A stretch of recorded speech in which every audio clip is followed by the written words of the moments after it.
Formal education system post-independence era witnessed a significant expansion of educational infrastructure.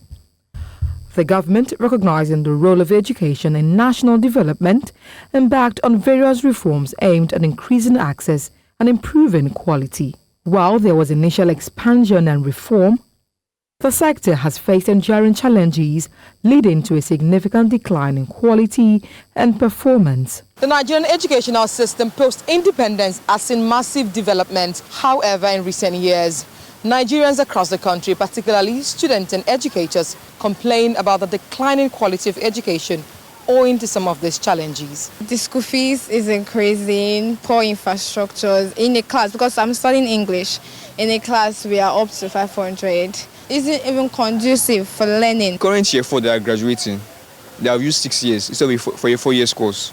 Reason, strike and other things affecting the education. While students complain bitterly about the falling standards of the country's education system, the lecturers also share the same sentiment. We continue to improve our educational policy and standard on book. But when it comes to implementation, you will go there to user experience, teaching the student, direct them the way to do. But when those things were not available, who are to provide those things? The funding of the university, if you ask the Vice Chancellor, they tell you how much government give them per month or in a year, you will laugh.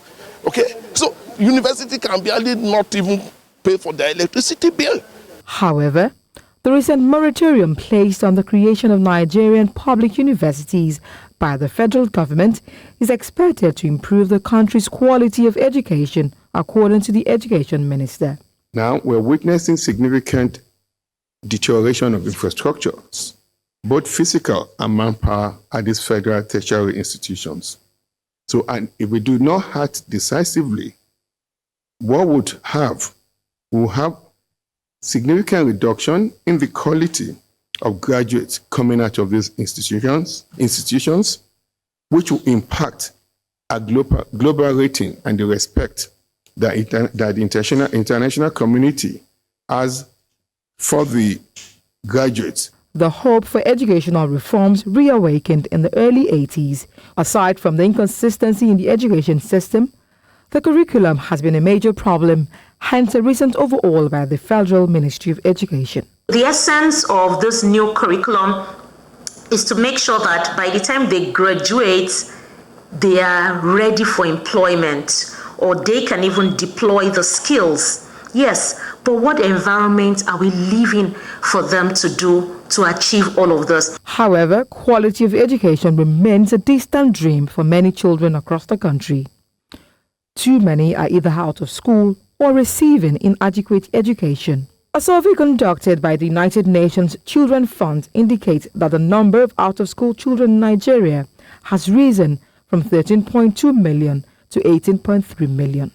Why don't we make a policy that every child will register in a school with their NIN, so that when they leave Kano, they come to Sokoto, or they leave Sokoto and come to Jigawa, Jigawa to Lagos, Lagos to Kwara. It is that same number that we identify them. It's just plus or minus. You just migrate them from one state to the other. They are still in school. The Nigerian educational system has not been all gloomy, as some of the reforms and policies have resulted in achievement. The literacy rate has increased from 36% in 1960 to 62% in 2018. The enrollment rate from 41% in 1999 to 72% in 2018. And the gender gap narrowed from 25% in 1999 to 60% in 2018.